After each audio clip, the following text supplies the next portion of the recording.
Good evening, everyone. Very good evening. And thank you very much for supporting me a lot till now. And I hope you are getting all the stuff, input, whatever I'm giving to you, and utilizing it in your daily life, or you are relating things uh, in learning process of computer. So बस इतना दिमाग में रखिए कि आप जो भी है एक कंप्यूटर की पढ़ाई कर रहे हैं, ये मान के चलिए। और धीरे धीरे समय आएगा जब आपको चीज़ें और ब्रॉड लेवल पे क्लियरिटी के साथ समझ में आएंगी। तो चलिए आज अपने सेशन को आगे बढ़ाते हैं। मैंने अब तक आपको बताया है कि कंप्यूटर इनपुट प्रोसेस आउटपुट इस तरीके से काम करता है। इनपुट प्रोसेस आउटपुट के तरीके को इम्प्लीमेंट करने के लिए इनपुट डिवाइस की ज़रूरत पड़ती है, प्रोसेस डिवाइस की ज़रूरत पड़ती है, आउटपुट डिवाइस की ज़रूरत पड़ती है, ये भी आप जानते हैं। और हम लोगों ने इनफैक्ट ये सारे डिवाइसेस को डिस्कस कर लिया है। Now today's topic is computers memory. Computer का मेमोरी, ये आज हम डिस्कस करेंगे। So dear friends, this is very important topic in the studies of computers. Computer memory is a very important topic, so please uh, concentrate whatever I am explaining to you. So let's start. चलिए हम समझते हैं कि computer का memory क्या है, इसकी क्या आवश्यकता है, इससे क्या फ़ायदे हैं। Let's start. देखिए, अब तक आपने बहुत अच्छी तरह जाना है कि इनपुट देना पड़ता है कंप्यूटर को। इनपुट देने के लिए कीबोर्ड, माउस, स्कैनर जो भी है, आप उसके थ्रू इनपुट दे रहे हैं। लेकिन आप समझिए, when you give any input to computer, then it processes, but in between means आपने इनपुट दिया और कंप्यूटर ने प्रोसेस किया, उसके बीच एक टाइम का इंटरवल है जहां पर आपके दिए हुए इनपुट को कंप्यूटर रख रहा है, जहां पर कंप्यूटर आपके दिए हुए इनपुट को याद करके रख रहा है।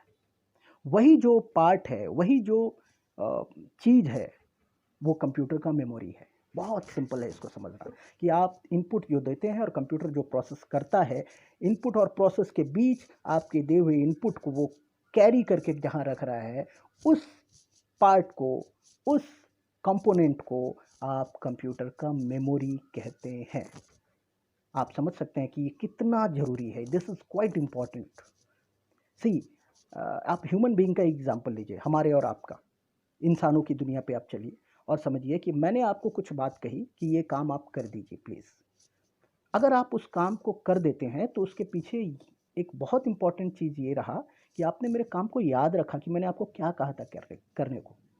अगर आप उस काम को ही भूल जाएंगे तो आप कैसे करेंगे। ठीक वैसे ही आपने जैसे इनपुट कंप्यूटर को दिया, so it doesn't go directly to the processor, it kept in somewhere, and that unit is called computer's memory. यहाँ पर कंप्यूटर ने उसको याद करके रखा कि आपने उसको क्या करने को दिया है। फॉर एग्जाम्पल, आपने कंप्यूटर को कहा कि 10, 20, 30, 40, 50 ये सारे नंबर को जोड़ दो, add all the numbers, 3 into 2 multiplication का काम कर दो, 5 डिवाइडेड बाई 2 कर दो। आपने मान लीजिए ये सारे कैलकुलेशंस करने को कंप्यूटर को दिए। आई am just giving U a single example. अब ये आपने जो नंबर्स दिए और ये जो आपने इंस्ट्रक्शन दिए, ये अगर वो प्रोसेस करेगा कंप्यूटर तो कैसे करेगा? आपने जब दिया उसको लिख के, तो वो कहीं रखेगा अपने मेमोरी में, तब तो करेगा। ओके, सो वो जो रखा है, जिस जगह पे उसने उसे रखा, दैट इज कंप्यूटर्स मेमोरी। फिर प्रोसेसर ने प्रोसेस किया, फिर आउटपुट आ गया। और एक इंपॉर्टेंट बात, बहुत इंपॉर्टेंट बात मैं आपको और बताता हूँ कि कंप्यूटर का मेमोरी क्या है, आपने समझा होगा। So finally this is a component, this is also a hardware of computer. You can see that also, time will come कि आपको दिखेगा वो भी एक इंटरनल पार्ट है। सो मोस्ट इम्पॉर्टेंटली आपको ये जानना है कि आप कंप्यूटर का मेमोरी को आप क्या समझ रहे हैं। तो computers memory is component, it's a part, it's a hardware, it's a physical thing where all the instructions, all the input given by you is being kept, वहाँ रखा जाता है इससे पहले कि वो प्रोसेस हो।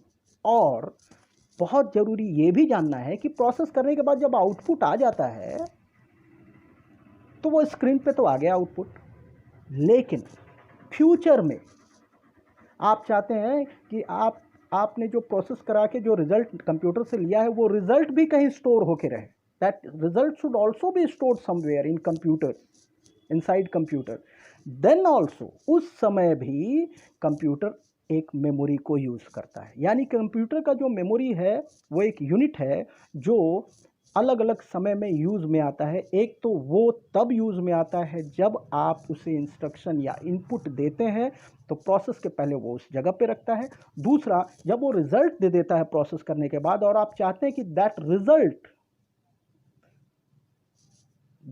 Result should also be kept, हो सकता है उसकी मुझे बाद में जरूरत पड़े तो उसे फिर आप मेमोरी में रख सकते हैं। ठीक है, आगे हम लोग पढ़ेंगे। मेमोरी में बहुत सारी चीजें हैं डिस्कस करने के लिए, हो सकता है 2 सेशन 3 सेशन की जरूरत पड़े, लेकिन I am just giving you an basic idea, just you try to understand कि कंप्यूटर का मेमोरी है क्या। तो finally it's a unit where all the input before processing it get stored, and after output also if you want this output should be stored in some memory, किसी memory में, फिर कहीं एक memory में ही फिर स्टोर हो जाए वो, तो वो भी मेमोरी का काम होता है। यानी मेमोरी इज ए यूनिट जहाँ पर वो चीज़ों को स्टोर करके रखता है। अब मेमोरी के भी बहुत टाइप्स होते हैं, वो हम लोग डिस्कस करेंगे, नेक्स्ट सेशन में डिस्कस करेंगे।